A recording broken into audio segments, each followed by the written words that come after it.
दोस्तों, कहानी शुरू करने से पहले कमेंट में नमो बुद्धाय लिखकर वीडियो को लाइक और सब्सक्राइब जरूर करें। तो चलिए शुरू करते हैं इस कहानी को। एक गांव में धनी चंद नाम का एक व्यापारी रहता था। उसकी गिनती शहर के अमीर व्यापारियों में होती थी, लेकिन अब वह केवल नाम का सेट रह गया था। उसका बिजनेस बंद होने की कगार पर आ गया था।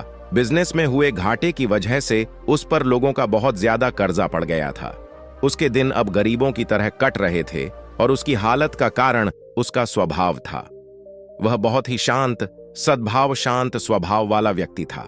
वह दूसरों की बातों पर बहुत जल्दी यकीन कर लेता था, इसलिए उसे मूर्ख बनाना बहुत आसान था। चतुराई उसके अंदर थी ही नहीं। लोगों ने उसके सरल स्वभाव का फायदा उठाकर उसे इस हालत में पहुंचा दिया था। उसके कुछ चतुर दोस्तों, रिश्तेदारों और अन्य व्यापारियों ने उसके खिलाफ साजिश रचकर उसे अपनी चिकनी चुपड़ी बातों में ऐसा फंसा लिया कि उसका बिजनेस बंद होने की कगार पर पहुंच चुका था। धनी चंद सेठ इन चालाक लोगों की बातों को समझ नहीं पाया था, लेकिन अब वह अंदर से टूट चुका था। अब उसे अपनी गलतियों का एहसास हो रहा था। एक दिन धनी चंद सेठ के सामने उन लोगों की सच्चाई सामने आ जाती है। वह सोचता है कि जिन लोगों को वह अपना समझता था, उन लोगों ने ही उसे धोखा दिया है, जिसके कारण सेठ हमेशा अपनी हालत के बारे में सोचता रहता और खुद को कोसता रहता। अब उसके दिन बहुत ही तनाव वाले और उदासी के साथ बीत रहे थे। उसकी पत्नी अक्सर उससे झगड़ा करती रहती। अन्य सेठ अब अपना कर्जा मांगने के लिए हर रोज उसके घर पर आते। एक लंबी सेठों की भीड़ ने उसे बहुत ही ज्यादा गहरे सदमे में डाल दिया था। वह अब उन सेठों से बचता बचाता छिपने लगा। अपनी इस हालत से परेशान होकर उसने आत्महत्या करने का फैसला किया और वह आत्महत्या करने के लिए दूर एक पहाड़ी की ओर चल पड़ा। रास्ते में उसे एक महात्मा की कुटिया दिखाई दे। कुटिया में बहुत शांति और सुकून था। सेठ धनी चंद ने देखा कि उस महात्मा के सामने कुछ लोग बैठे हुए हैं और वे उनसे अपनी समस्याओं का समाधान पूछ रहे हैं। यह देखकर सेठ को बहुत ही ज्यादा जिज्ञासा हुई। कुटिया से बाहर आ रहे एक व्यक्ति को उसने रोका और महत्व के बारे में वह पूछने लगा। उस व्यक्ति ने सेठ धनी चंद की ओर देखा और कहा कि वह महात्मा आसपास के सभी गांवों, कस्बों और शहरों में बहुत ही ज्यादा प्रसिद्ध है। वह बहुत ही अधिक बुद्धिमान है। वह लोगों की बड़ी बड़ी समस्याओं को चंद मिनटों में सुलझा देते हैं। वह लोगों के मन की बात जानने और उनके झूठ को पकड़ने में माहिर है, क्योंकि उन्होंने मानव स्वभाव के बारे में गहराई से अध्ययन किया है और इसे समझने में उन्होंने महारत हासिल की है। वह किसी को भी अपनी बात पर सहमत करने के लिए चुटकियों में सहमत कर लेते हैं, इसलिए उन्हें चतुर बाबा के नाम से भी जाना जाता है। वह व्यक्ति सेठ धनी चंद की ओर देखकर कहता है, अगर आपको भी कोई समस्या है तो आप उनसे समाधान पूछ सकते हैं। यह कहकर वह व्यक्ति वहां से चला जाता है। इसके बाद वह सेठ चुपचाप लोगों की भीड़ में बैठ गया और अपनी बारी आने का इंतजार करने लगा। भीड़ को खत्म होने में शाम हो गई। अब सेठ की बारी थी। उसने महात्मा को प्रणाम किया और दुखी मन से अपनी सारी घटना के बारे में बता दिया। वह महात्मा सेठ की बातों को बहुत ध्यानपूर्वक सुन रहे थे और फिर शांत स्वर में उत्तर दिया, इंसान को इतना शरीफ नहीं होना चाहिए कि वह हर किसी की बातों पर विश्वास कर ले और जो लोग कहे वही करना शुरू कर दे। हर व्यक्ति के अंदर इतनी समझ और चतुराई का होना बहुत जरूरी है, इसलिए नहीं कि वह दूसरों का फायदा उठा सके या उन्हें बेवकूफ बना सके, ताकि वह खुद को दूसरे चतुर लोगों की चालों से बचा सके, खुद को नुकसान से बचा सके और दूसरे जरूरतमंद लोगों की मदद कर सके। इतनी बातें कहने के बाद महात्मा अब कहते हैं कि अब मैं आपको समझाऊंगा कि आप लोगों से जो चाहते हैं वह कैसे प्राप्त कर सकते हैं। तुम्हें कुछ ऐसे तरीके सिखाऊंगा जिनका उपयोग तुम लोगों और परिस्थितियों को नियंत्रित करने के लिए कर सकते हो। इसके अलावा तुम्हें यह भी पता चल जाएगा कि धोखेबाज लोगों को कैसे पहचानें और उनसे खुद को कैसे बचाएं। एक साधारण व्यक्ति कैसे समझदार व्यक्ति बन सकता है। ध्यान रहे, जो मैं यहां तुम्हें सिखाने वाला हूं उसका इस्तेमाल किसी गलत काम के लिए नहीं करना, लेकिन अपनी और दूसरों की सुरक्षा के लिए। बस मेरी बातों को ध्यान से सुनो। हम जिस दुनिया में रहते हैं वहां आपको कुछ लोग चतुर मिलेंगे जो अपनी आजीविका चलाने के लिए भोले भाले लोगों का इस्तेमाल करते हैं। अब आप इन लोगों को कैसे पहचानते हैं? जो अधिक बातें समझते हैं। आपको उन लोगों पर ध्यान देना चाहिए क्योंकि ये लोग विश्वास की कमी को पूरा करने के लिए बहुत सारे शब्दों का उपयोग करते हैं। आपको उन पर ध्यान देने की कोई आवश्यकता नहीं है क्योंकि वे अपने झूठ की वजह से आपको बेवकूफ बनाने की कोशिश करते हैं। जो लोग एक ही बात को बार बार कहते हैं वह झूठे हो सकते हैं। ऐसे लोगों के कई उदाहरण हैं ताकि आप उनकी चिकनी चुपड़ी बातों पर भरोसा कर सके। जिस व्यक्ति से आप बात कर रहे हैं उसे जानने का असली तरीका यह है कि आपको वह जो कुछ भी कहते हैं उसे एक बार दोबारा अवश्य सुने। जिस तरह से वे अपनी कहानी सुनाते हैं उससे आपको पता चल जाएगा कि वह सही है या नहीं। दूसरी बात, यदि आप किसी ऐसे व्यक्ति को जानते हैं जो दूसरों से झूठ बोलता है तो आप उस पर कभी भी भरोसा ना करें क्योंकि जो व्यक्ति दूसरों से झूठ बोलता है वह निश्चित रूप से आपसे भी झूठ ही बोलेगा। साथ ही आपको ऐसे लोगों से सावधान रहना चाहिए जो दावा करते हैं कि उनके पास पहले बहुत पैसा था जो अब डूब गया है, जिससे पता चलता है कि जिससे आप बात कर रहे हैं वह झूठ बोल रहा है।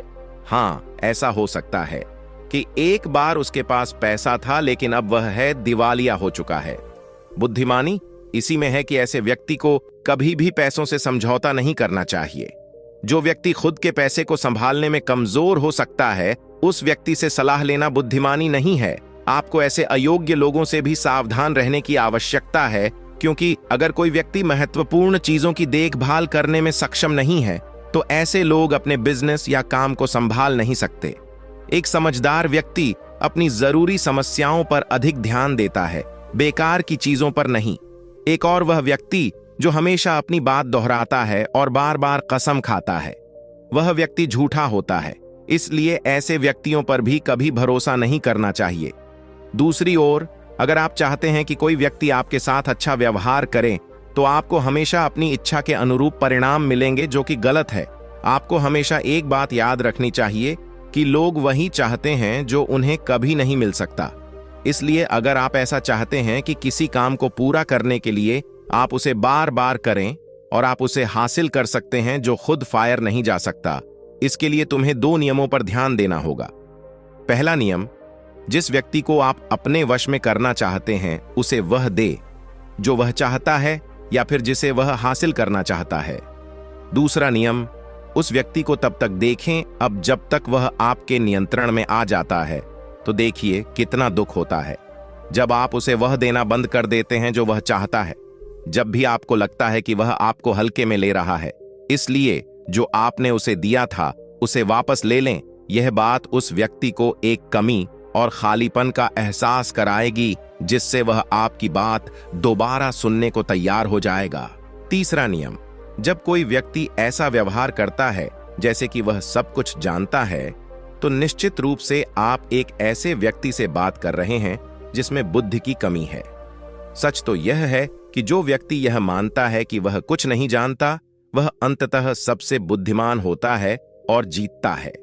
यदि आप अपने आसपास के लोगों और स्थितियों पर नियंत्रण रखना जानते हैं तो सबसे अच्छा तरीका विनम्र और नम्र होना है। इससे पता चलता है कि आप बाहर के लोगों से झगड़ा नहीं करना चाहते हैं। अपनी शारीरिक भाषा को विनम्र रखें। एक बार जब लोगों को पता चल जाए कि आप बहुत कुछ जानते हैं, आपकी सफलता और विफलता का उपयोग आपके विरुद्ध किया जाएगा।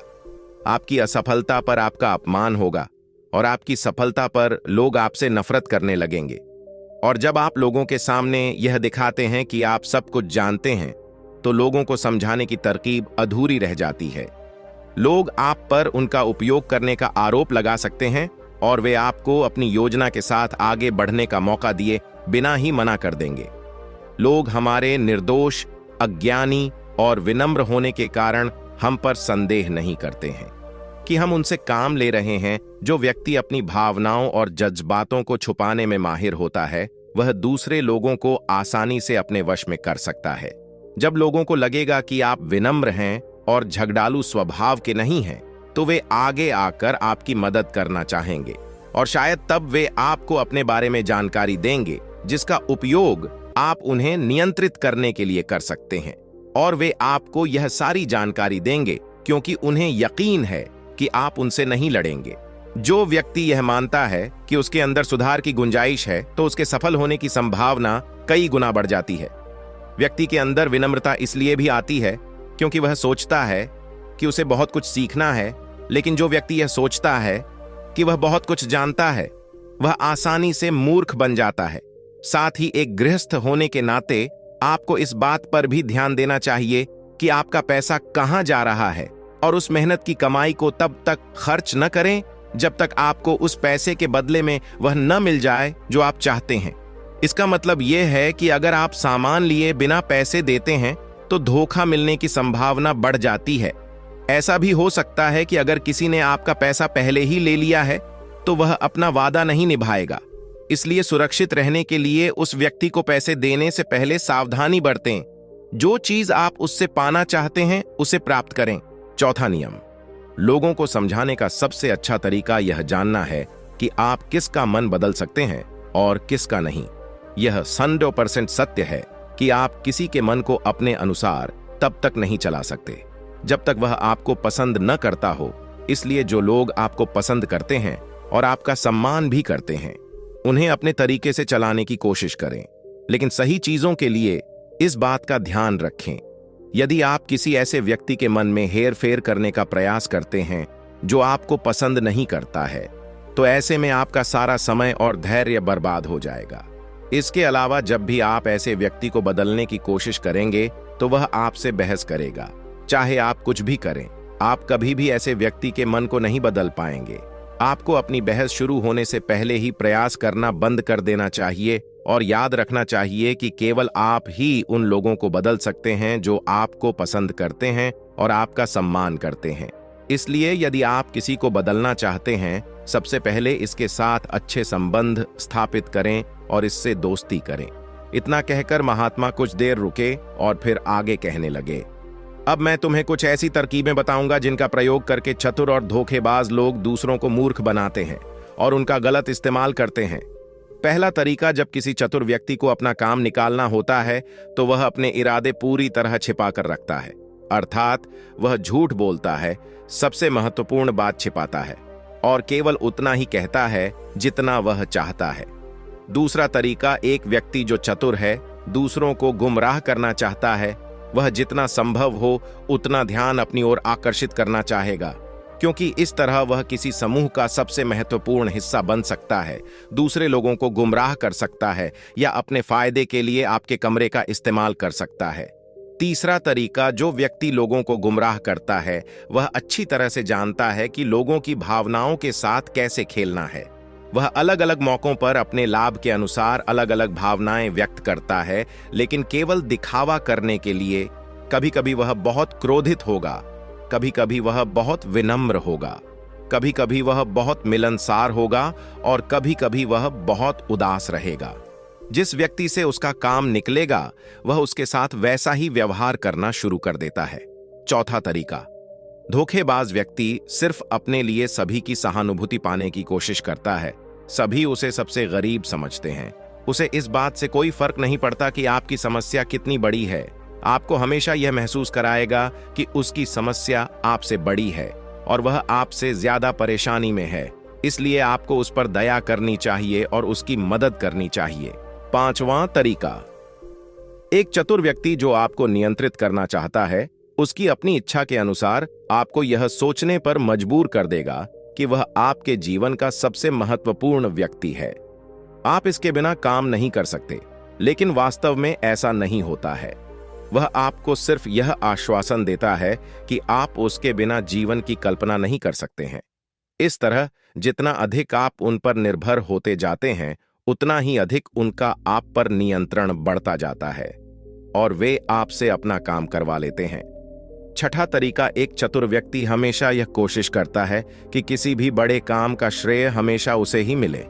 तारीफ तो उसकी ही होनी चाहिए चाहे कोई कुछ भी करे, लेकिन तालियां सिर्फ उसके लिए हैं, इसलिए वे ज्यादा से ज्यादा लोगों का ध्यान अपनी ओर आकर्षित करना चाहते हैं। अधिक से अधिक लोगों को अपने साथ जोड़ने के लिए चतुर लोग अक्सर सबसे कठिन काम दूसरों को सौंप देते हैं और आसान काम अपने पास रख लेते हैं, लेकिन सारे काम का श्रेय खुद लेने की कोशिश करते हैं। सातवां तरीका, एक धोखेबाज आपका सबसे अच्छा दोस्त होने का दिखावा करेगा। वह दिखाएगा कि आपका उससे बेहतर दोस्त नहीं हो सकता। इस तरह से आपके सभी रहस्य जानने की कोशिश करेगा और गलत पर समय वह उनका उपयोग आपके खिलाफ करेगा। इसलिए अपने रहस्य बताने से पहले 10 बार सोचें, क्योंकि दुनिया में सबसे खतरनाक चीज एक धोखेबाज दोस्त है। इसलिए यह पहचानना सीखें कि कौन दोस्त है और कौन नहीं। 8वां तरीका, अधूरी जानकारी दें।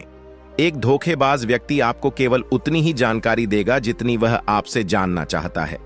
कारण, क्योंकि वह चाहता है कि आप सिर्फ ये बातें जानें। वह कभी भी आपके साथ पूरी बातें साझा नहीं करेगा। वह सबसे महत्वपूर्ण चीजें छिपाएगा ताकि समय आने पर वह उनका उपयोग कर सके और सारा श्रेय ले ले या अपना काम पूरा करवा सके। 9वां तरीका, एक चतुर व्यक्ति कभी भी अपनी बात पर कायम नहीं रहेगा। समय आने पर वह अपनी बात से मुकर जाएगा। इसका कारण कुछ भी हो सकता है। या तो वह चाहता है कि आप ऐसा न करें, या वह जानबूझकर ऐसा कर रहा है। यह उसकी इच्छा पर निर्भर करता है। 10वां तरीका, वे ऐसा दिखावा करते हैं जैसे उन्हें कुछ भी पता नहीं है। वे सबसे निर्दोष हैं।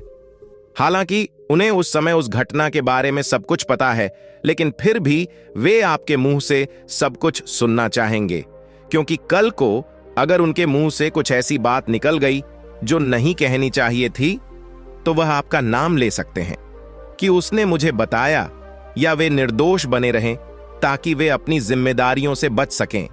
जितना उन्हें मिल सकता था उससे अधिक काम के बोझ से दूर रहें।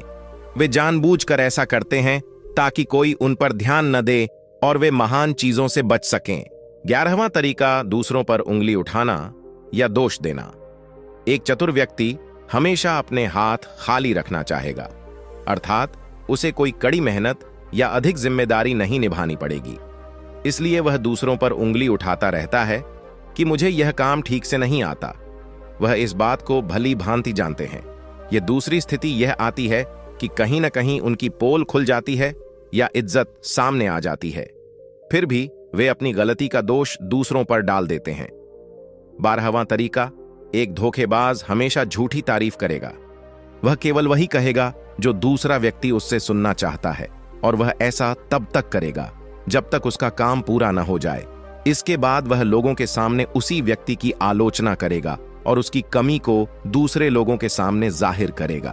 13वां और आखिरी तरीका बताते हुए महात्मा कहते हैं, ऐसा व्यक्ति जो अपने फैसलों को नियंत्रित करने की कोशिश करता है, सबसे पहले एक धोखेबाज और चालाक व्यक्ति बनने की कोशिश करेगा, आपका सबसे अच्छा दोस्त और शुभचिंतक। उसके बाद जब उसे विश्वास हो जाएगा कि आपने उस पर आंख मूंद कर भरोसा करना शुरू कर दिया है, तो वह आपके फैसले खुद लेने की कोशिश करेगा।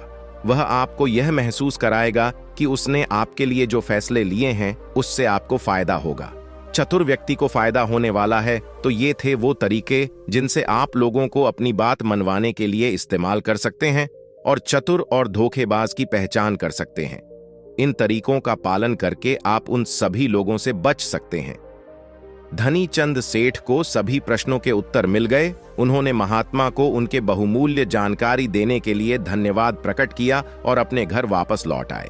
इसके बाद धनी चंद सेठ ने बहुत मेहनत की और इस कहानी में बताए गए नियमों का पालन किया। इसके बाद वह फिर से एक अच्छा व्यापारी बन गया। दोस्तों, उम्मीद करता हूं इस कहानी से आपको बहुत कुछ सीखने को मिला होगा। धन्यवाद।